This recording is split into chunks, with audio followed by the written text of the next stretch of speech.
मेरा ये केस 2 साल पहले से 1.5 से 2 साल से चल रहा है।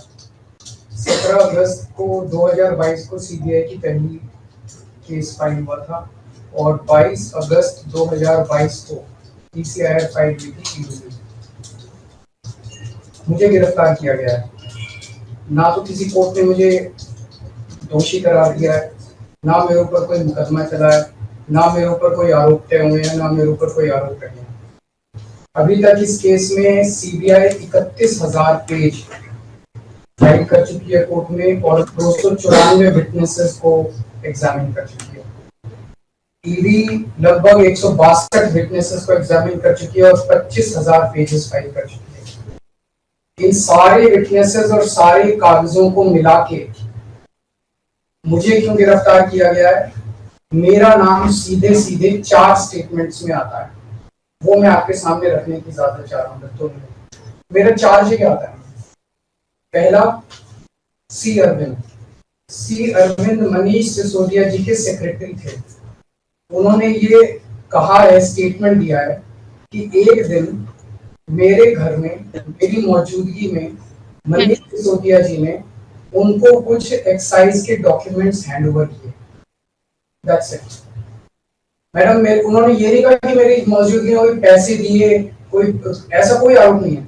मेरी मौजूदगी में सी अरविंद को मनीष सिसोदिया जी ने एक्साइज के कुछ डॉक्यूमेंट्स।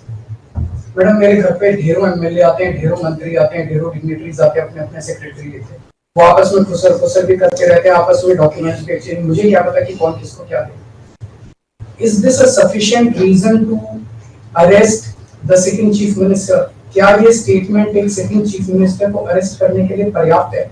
नंबर 1। नंबर दूसरा स्टेटमेंट, एमएसआर मगुंटा श्रीनिवास रेड्डी, ये मेंबर ऑफ पार्लियामेंट थे, जगन रेड्डी की पार्टी से। एमएसआर एक दिन 16 मार्च 2021 को 4:30 बजे मेरे दफ्तर आते हैं। उससे 10 दिन पहले उन्होंने मेरे ऑफिस में चिट्ठी ईमेल भेजी कि मैं एमपी हूँ, मुख्यमंत्री से मेरे ऑफिस वालों ने उसको 10 दिन बाद का टाइम दे दिया। वो मेरे पास मिलने के लिए आते हैं 4:30 बजे। मैं किसी वजह से जल्दी में था, आके वो मुझे कहते हैं कि मुझे दिल्ली में अपना फैमिली चैरिटेबल ट्रस्ट खोलना है, उसके लिए जमीन चाहिए। मैंने उनको कहा कि जमीन हमारे अंडर में नहीं आती, एलजी साहब के अंडर में आती है, आप मुझे चिट्ठी दे दीजिए, मैं एलजी साहब को फॉरवर्ड कर दूंगा and that's it.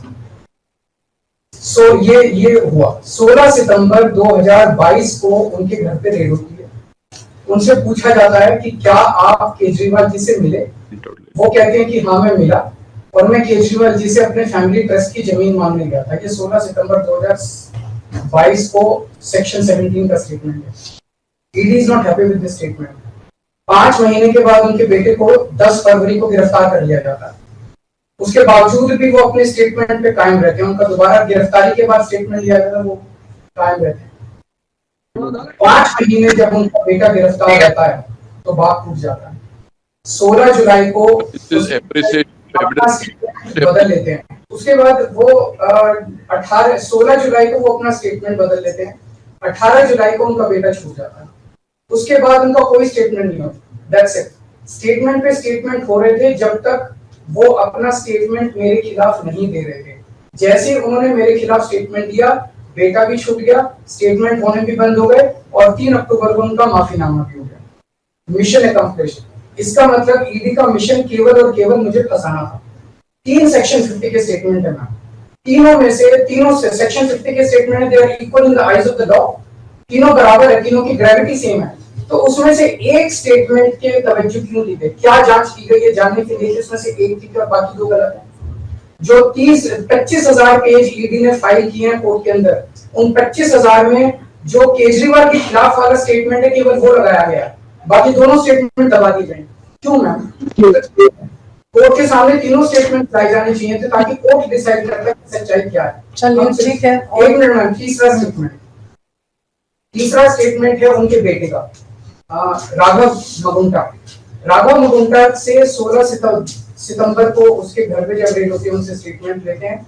He says whatever his father had said। उसके बाद 10 फरवरी को उनको अरेस्ट किया जाता है। उसके बाद उनके 5 स्टेटमेंट्स होते हैं। 5 स्टेटमेंट्स में वो वही बोलते हैं जो पहले बोला। फिर 5 महीने तक वो जेल में रहते हैं। उसके बाद जब 16 जुलाई को उनके पिताजी स्टेटमेंट बदलते हैं तो 18 जुलाई को उनको छोड़ दिया जाता है। तो 7 स्टेटमेंट्स उनके हुए, 6 में वो मेरे खिलाफ नहीं बोलते, 7वें में जैसे ही मेरे खिलाफ स्टेटमेंट देते हैं उनका उसके बाद कोई स्टेटमेंट नहीं होता, उनको जेल में कर दिया जाता है, उन्हें माफीनामा दे दिया जाता है। तो जो 6 स्टेटमेंट्स हैं ये रिकॉर्ड पे नहीं लाए जाते। चौथा है शरद रेड्डी। शरद रेड्डी के केस में 16 सितंबर को उसको अरेस्ट किया गया, 16 सितंबर को उसने रेड हुई, उसने मेरे खिलाफ कुछ नहीं बोला। 9 नवंबर को उसका स्टेटमेंट लिया, उसने कुछ नहीं बोला। 10 नवंबर को उसकी अरेस्ट हुई, उसके बाद उसके 9 स्टेटमेंट्स होते हैं मैम, 9 स्टेटमेंट्स वो मेरे खिलाफ नहीं बोलता। उसके बाद 6 महीने उसको अरेस्ट करने के बाद 25 अप्रैल को वो टूट जाता है और वो केवल इतना कहता है कि मैं विजय नायर के साथ मिलने सीएम साहब के पास गया था, सीएम साहब जल्दी में थे, सीएम साहब ने कहा कि विजय के टच में रहो, विजय अच्छा लड़का है। मैं केवल ये जानना चाहता हूं कि क्या ये 4 स्टेटमेंट्स एक सिटिंग चीफ मिनिस्टर को अरेस्ट करने के लिए मैम 2 मिनट दे दीजिए के लिए पर्याप्त है? नंबर 1। नंबर 2, जो 30,000 पेज फाइल किए गए हैं, ये 30,000 पेज के अलावा 1 लाख पेज ईडी के दफ्तर में जो हमारी बेगुनाही के सबूत है मैम, उनको कोर्ट के सामने नहीं लाया गया। ये दूसरी बात मैं ये कहना चाहता हूँ, ये शराब घोटाले का पैसा आखिर है कहाँ, जो शराब घोटाला कहा जा रहा है मैम, ये आरोप लगाया जा रहा है कि 100 करोड़ रुपए किसी साउथ लॉबी ने शराब की हमने पॉलिसी बनाने के लिए आदमी पार्टी मैम, ये जस्टिस संजीव खन्ना का ऑर्डर है मैम, जस्टिस संजीव खन्ना का order ma'am, page 22 para 12.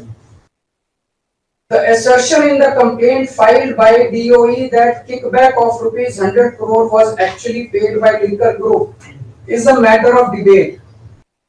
Sanjeev Khanna कह रहे हैं, इसका मतलब ये साबित नहीं हुआ, इसका मतलब ये विवादास्पद है, इसका मतलब ये संदेहास्पद है, इसका मतलब इसके लिए सबूत नहीं है। तो जो 100 करोड़ रुपए ये कह रहे हैं कि हम लोगों ने रिश्वत ली, वो रिश्वत तो संदेहास्पद है, उसमें तो सबूत ही नहीं है।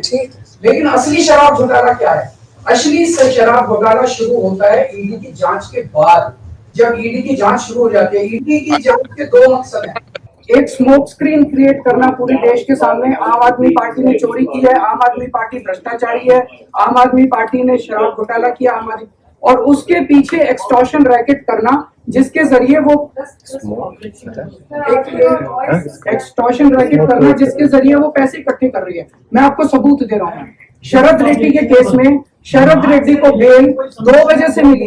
एक, शरद रेड्डी ने मेरे खिलाफ स्टेटमेंट दिया और शरद रेड्डी ने अरेस्ट होने के बाद 55 करोड़ रुपए का चंदा बीजेपी को दिया, 55 करोड़ रुपए के bonds arrest. So he bought his bail ma'am, he bought his bail. Now the money trail is clearly established.